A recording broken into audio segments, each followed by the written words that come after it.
আলু ইঁচড়ের দম বানিয়েছি আজকে। কি রেসিপিটা দেখে মনে হচ্ছে না পেঁয়াজ রসুন বেশি করে তেল দিয়ে রান্না করেছি? একদমই না। পুরো ভিডিওটা যদি আমার সঙ্গে দেখতে থাকো না, তাহলে তোমরা নিজেরাই অবাক হয়ে যাবে।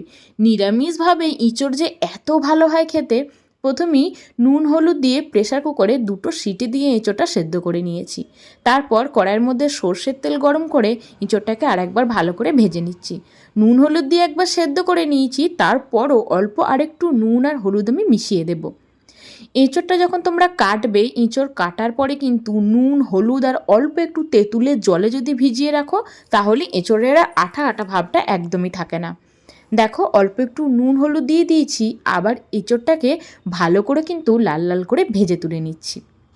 তোমরা চাইলে এই সময় এঁচোড়ের মধ্যে যে আলুটা দেবে, আলুটাকেও ভেজে নিতে পারো। আমি কিন্তু আলুটাকে আলাদা করে ভাজিনি, মশলা দিয়ে ভালো করে আলুটাকে কষিয়ে নেব। এঁচোড় ভাজার তেলের মধ্যেই আরও 1 চামচ তেল অ্যাড করে দিলাম। তারপর এলাচ, দারচিনি, লবঙ্গ, 2টো তেজপাতা আর 1টা শুকনো লঙ্কা দিয়ে ভালো করে ফোড়ন দিয়ে একসাথে বেটে রাখা আদা, টমেটো, কাঁচা লঙ্কার পেস্ট দিয়ে দিলাম।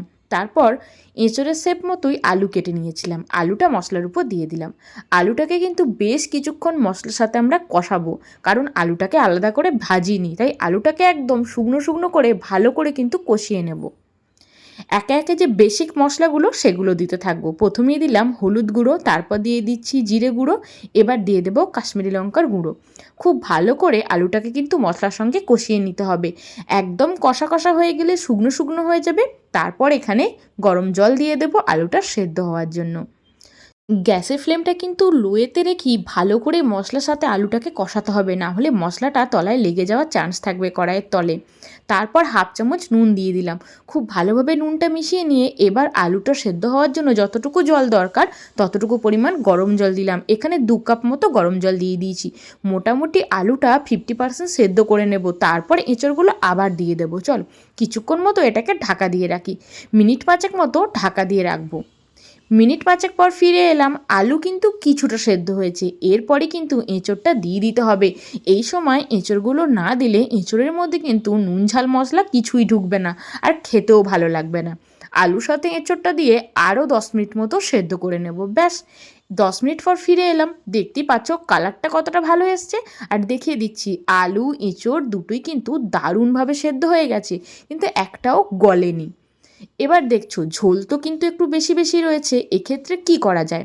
আমি না 2-4টে আলু ঝোলের মধ্যে গেলে দিয়েছি, একদম মাখো মাখো হয়ে গিয়েছিল।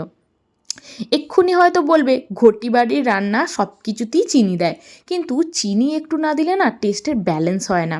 অল্প 4 দানা চিনি দিয়েছি আর দিয়েছি ধনেপাতা। এবার সব কিছু ভালোভাবে মিশিয়ে নিচ্ছি। এখানে তোমরা নুনটাও চেক করে নিও, যদি নুন লাগে অল্প একটু নুন দিয়ে দিও। এই দেখো, এই হচ্ছে একটা ট্রিক্স।